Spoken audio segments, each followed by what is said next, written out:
बिल्लाहि मिनश्शैतानिर्रजीम बिस्मिल्लाहिर्रहमानिर्रहीम।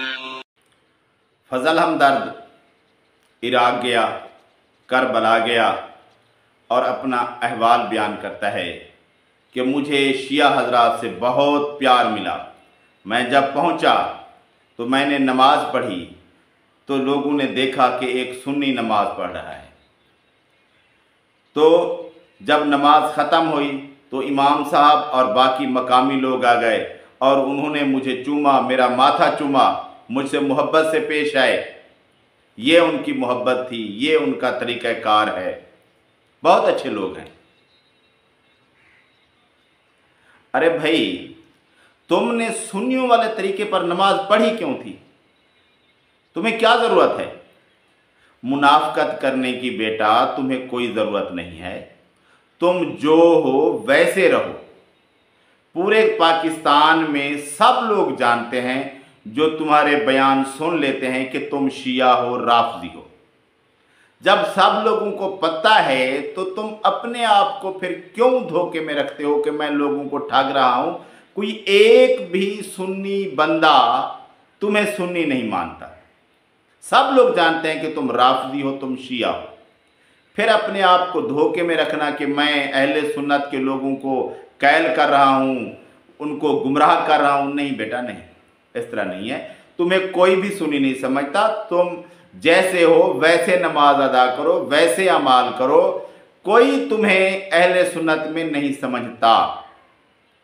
हाँ, तुम्हारी तरह के जो लोग राफ़ज़ी हैं और ख़ुद को धोखा दे रहे हैं और लोगों को धोखा देने की कोशिश कर रहे हैं कि हम अहले सुन्नत हैं, वो समझते हैं वो तो खुद ही ऐसे हैं तुम जैसे। तो ये बात कोई अजीब बात नहीं है।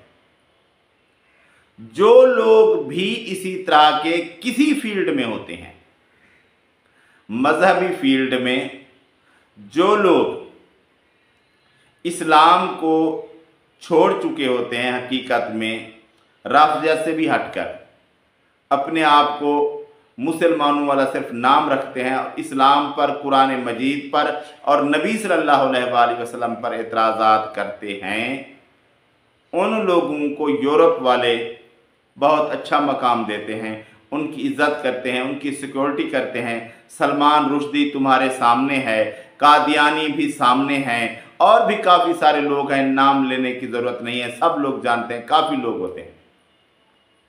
और इसी तरह सियासत में लोग हैं, सियासतदान, जो पाकिस्तान के ख़िलाफ़ बातें करते हैं, जैसे आजकल बलूचिस्तान में हैं या कुछ और इलाकों के लोग हैं, तो वो जहाँ भी जाते हैं, दूसरे मुल्कों में, कनाडा में, बरतानिया में, उनकी इज़्ज़त होती है, लोग उनको प्यार देते हैं।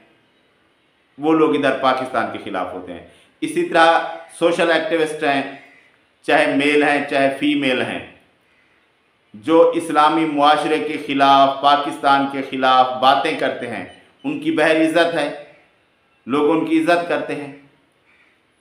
सिर्फ तुम्हारी शिया इज़्ज़त नहीं करते, इन लोगों की बहर इज़्ज़त है, वो इनसे मोहब्बत करते हैं।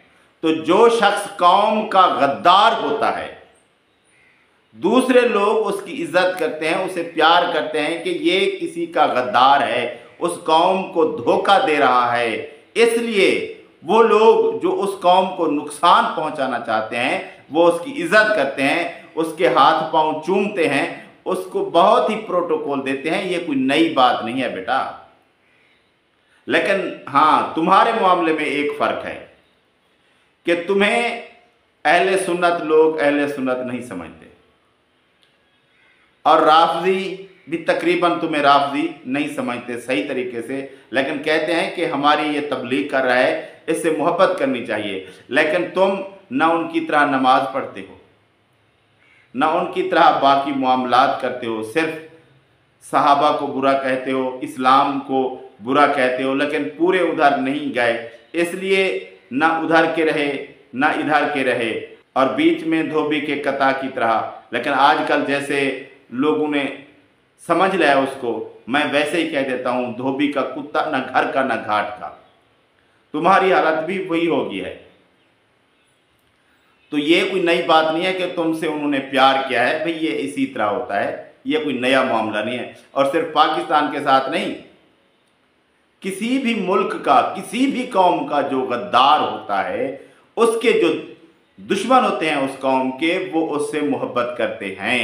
गद्दारों की हमेशा दुश्मन लोगों के पास इज्जत होती है, प्रोटोकॉल होता है। तुम्हारी भी गद्दार हो तुम, इसलिए राफियों के पास इज्जत है, प्रोटोकॉल है तुम्हारा, क्योंकि तुम गद्दार हो, गद्दार हो, गद्दार हो, और राफजी हो, राफजी हो, राफजी हो।